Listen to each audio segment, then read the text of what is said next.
Bonjour à tous. Alors aujourd'hui, je reviens pour vous parler de mon parcours financier et pour vous dire que moi aussi je reviens de loin et je n'ai pas toujours eu un budget bien ficelé avec des épargnes et des provisions sur mes futures dépenses. Non, non, non. Moi, je faisais partie de ces gens qui était acheteuse compulsive, toujours à découvert, avec des lubies d'achat, aucune épargne. Et au final, je dépensais plus que ce que je gagnais. Donc, je vais vous expliquer un petit peu tout ça. Et je pense que pour comprendre, il faut déjà revenir dans mon passé, et notamment dans mon enfance et dans mon adolescence. Donc, c'est parti. Donc, dans ma jeunesse, voilà, mon père a toujours été le garant du budget familial. Mes parents travaillaient tous les deux à temps plein, mais c'est mon père qui faisait les comptes, qui rentrait les entrées et qui rentrait les sorties d'argent. Et qui nous disait, arrivé au 10 du mois, il n'y a plus de sous, on ne peut plus rien dépenser, faut faire attention. Voilà, donc il nous mettait en garde, surtout ma mère. Et moi, j'ai toujours entendu mon père dire qu'il n'y avait plus d'argent. La raison principale, c'était parce que mes parents, ils ont fait construire une maison dans les années 80. Et à cette époque, les prêts des banques avaient des taux d'intérêt extrêmement élevés, aux alentours de 15%. Ça pouvait même être plus, ce qui faisait que leur crédit immobilier était exorbitant, puisque mes parents avaient fait un crédit assez court, sur 15 ans, parce que je pense qu'à l'époque, ils ne prêtaient pas sur 20-25 ans comme aujourd'hui. Et donc, ils avaient un gros crédit immobilier avec un taux d'intérêt énorme sur une durée relativement courte, puisque 15 ans pour acheter une maison, sachant qu'ils n'avaient pas d'apport, c'est très peu. Donc, mes parents ont sacrifié leur budget loisirs, leur budget vacances, pour payer leur maison et nous offrir, selon eux, un cadre de vie agréable dans une jolie banlieue. Donc moi, j'ai toujours dû faire attention également par l'intermédiaire de mes parents. C'est-à-dire que lorsque mon père nous disait « Attention, il n'y a plus de sous voilà, je le savais, j'en avais conscience. Donc j'étais pas malheureuse, hein. J'avais un toit, j'avais une belle maison, un beau jardin, j'avais un cadre de vie très agréable, mais voilà, je pouvais pas faire du piano, aller au conservatoire, multiplier les sports, je sais pas moi, enfin partir au ski, enfin voilà, tout ça, j'y avais pas accès. Mais bon, voilà, c'était comme ça, c'était la vie avec mes parents. En 98, donc mes parents ont vendu leur maison et nous sommes arrivés en province. Quand ils ont vendu leur maison, forcément, ils ont eu pas mal d'argent, comme jamais ils ont eu avant, et ils se sont rachetés une autre maison, mais cette fois sans crédit. Et ça a changé leur vie. Une maison sans crédit, ça voulait dire que ils pouvaient voyager, ils pouvaient profiter, avoir des loisirs, faire des travaux dans leur maison, dans leur jardin, etc. Et donc on a habité au bord de mer à partir de là. Et moi, j'ai commencé à 17 ans à travailler. J'ai eu mes premiers salaires à 17 ans. Je faisais des saisons estivales. Je vendais des glaces, je vendais des maillots de bain, je travaillais en restauration. Qu'est-ce que j'ai fait d'autre? Oui, c'est à peu près tout. Et donc j'ai commencé à gagner mes premiers salaires au SMIC, hein, on est d'accord. Et en fait, j'avais qu'une envie, c'était de tout dépenser et de rien garder. Je rigole, mais c'était, quand je vous dis tout dépenser, j'attendais même pas le mois d'après pour tout dépenser. Je dépensais tout en quelques heures, quelques jours maximum. Voilà.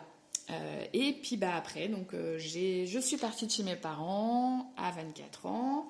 J'ai travaillé et j'ai continué à faire ça, tout dépenser, même plus. Donc j'ai commencé à être à découvert. Malgré tout, je m'en sortais, je payais mon loyer, je payais mes factures. Dans ma vie, j'ai eu l'occasion de retourner un petit peu chez mes parents. Donc je me renflouais un petit peu. Et puis en 2010, je suis partie de la région où vivent mes parents. Et en 2014, j'ai acheté mon premier appartement. Parce que je commençais à gagner un petit peu plus d'argent et j'ai eu l'opportunité, enfin voilà, je me suis dit tiens, pourquoi pas. Alors j'avais zéro apport, j'avais rien, mais j'ai eu l'occasion d'acheter dans un quartier, on va dire, plutôt défavorisé, où la mixité sociale était attendue, et donc il y avait des prix intéressants pour les gens qui achetaient pour la première fois, les primo-accédants. Et donc j'ai acheté un appartement sur plan.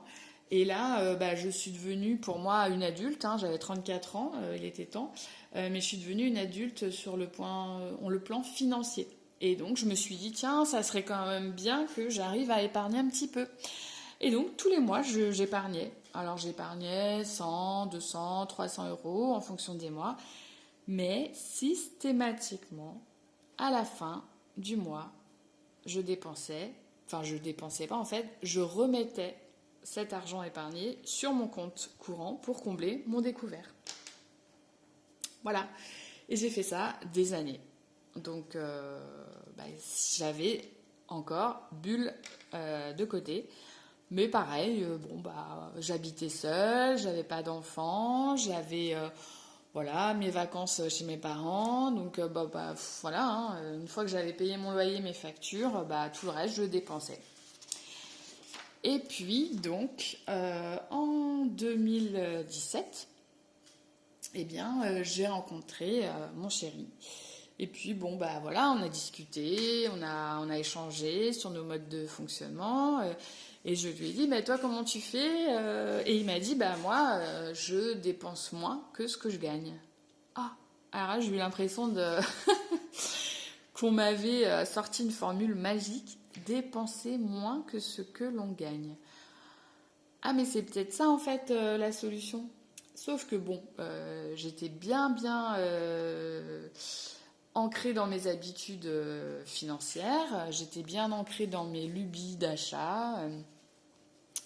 Donc moi, il faut savoir que j'ai eu une lubie qui m'a duré quelques années pour les vernis à ongles. Oui, oui.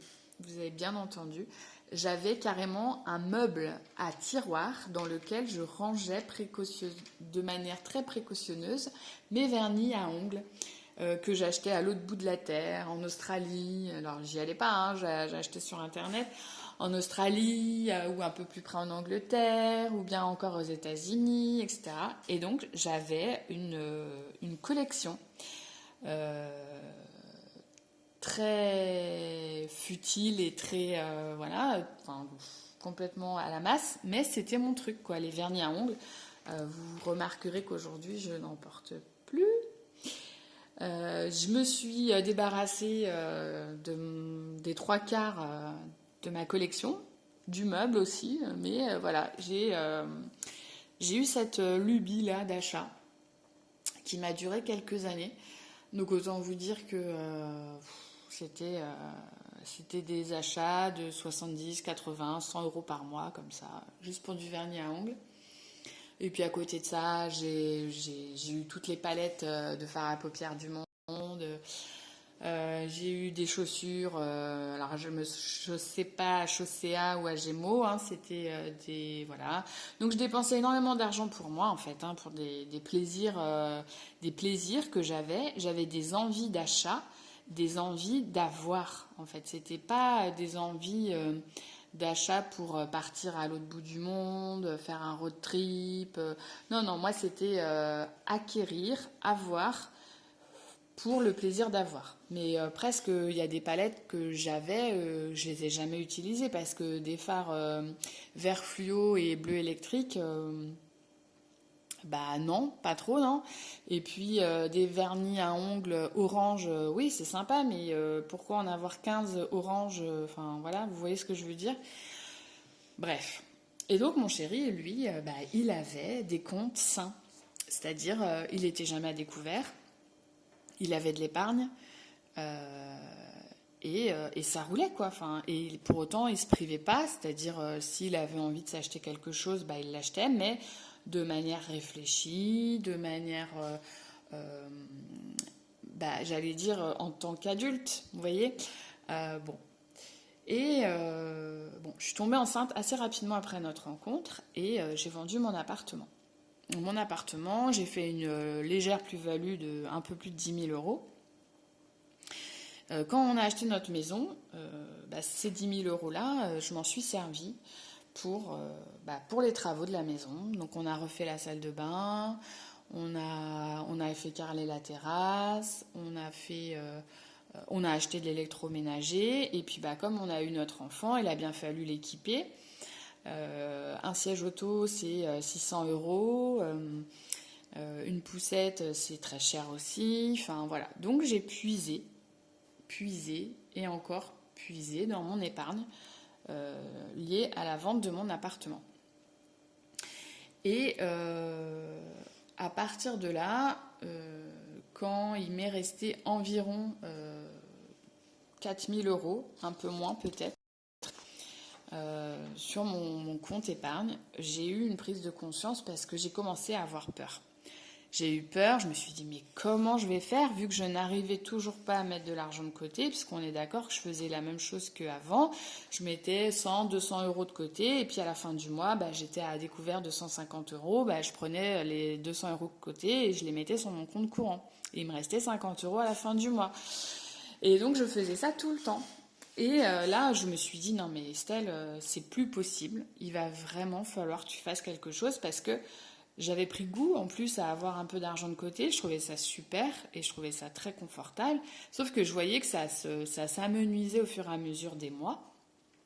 Et je me suis dit, non, là, il va vraiment falloir que je trouve une solution. Et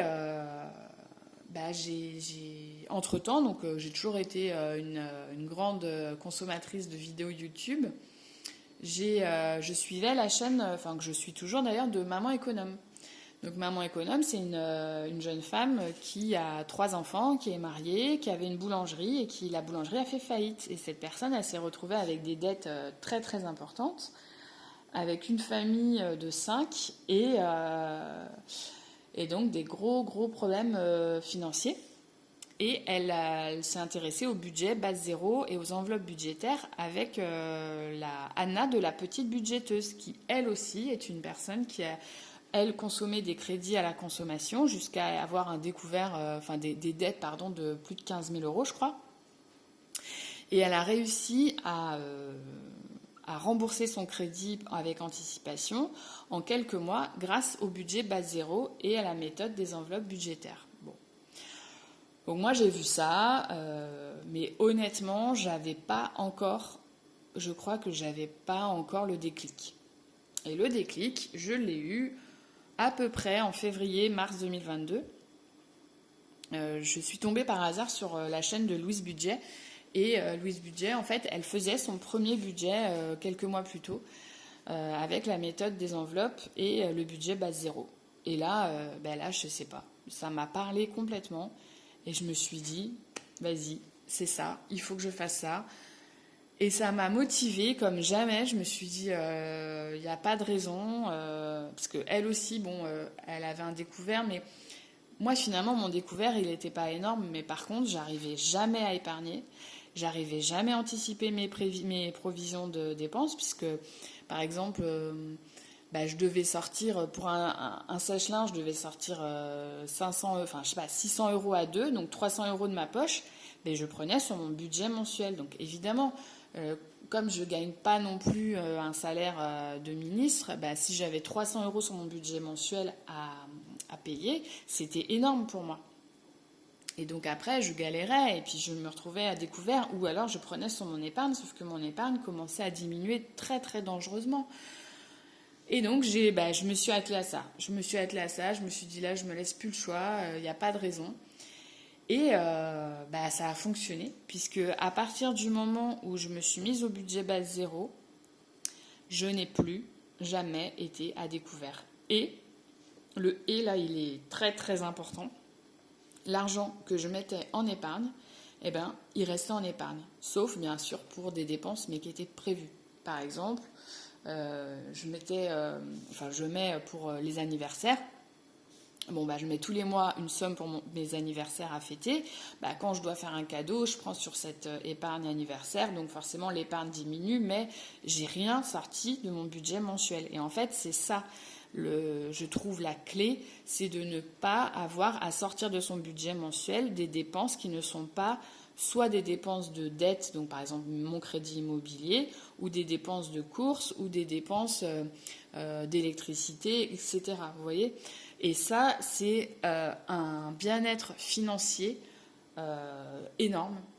Et voilà, j'ai eu enfin la sensation de maîtriser mon budget. Maîtriser son budget, savoir où son argent va grâce à la méthode budget base zéro. Savoir que tous les mois, je mets de l'argent de côté pour des dépenses futures et grâce à ça, j'ai aussi commencé à me créer un fonds d'urgence. Et surtout, ne plus être à découvert, mais alléluia, le bien-être que ça procure. Je pense que beaucoup de gens vont comprendre ce que je ressens. C'est fabuleux. Voilà, c'est fabuleux. C'est pas de la magie, mais en tous les cas, je suis très satisfaite de tout ça. Et mon parcours, vous voyez, c'est pour vous dire que mon parcours, il a été quand même assez chaotique. Et pour autant, bah voilà, il est jamais trop tard. Je veux dire, février 2022, j'ai 41 ans. Aujourd'hui, j'en ai 42. Bon, bah, il m'aura fallu du temps, on est d'accord. J'espère que les personnes qui regardent cette vidéo sont plus jeunes et se disent, bah ouais, moi j'ai 25 ans et je commence déjà à faire ça. Et franchement, bravo, vous avez tout gagné. Et puis, bah, pour ceux qui ont 50 ans et qui commencent, bah, bravo aussi, parce que en vrai, c'est hyper courageux, je trouve aussi, de s'y mettre tard. Donc voilà, j'espère que de vous dévoiler mon parcours, ça vous permettra de comprendre aussi pourquoi je fais ça aujourd'hui, de peut-être mieux comprendre pourquoi je suis si satisfaite quand à la fin du mois ou à la fin de la semaine, j'ai réussi à mettre 50 ou 100 euros de côté. Parce que c'est quelque chose qui est très récent pour moi et que je vous souhaite à tous et à toutes. Voilà. Je vous expliquerai dans une prochaine vidéo en détail tout ce que cette méthode m'a apporté et qu'est-ce que ça me permet aujourd'hui d'entreprendre. Voilà. En attendant, je vous remercie pour avoir regardé cette vidéo. Je remercie aussi toutes les personnes qui se sont abonnées à ma chaîne, toutes les personnes qui ont commenté. En plus, vos commentaires, je les ai trouvés tellement sympas, agréables, bienveillants. Je suis vraiment très très contente et je vous en remercie beaucoup. Je vous souhaite une bonne fin de journée et je vous dis à la prochaine. Bye!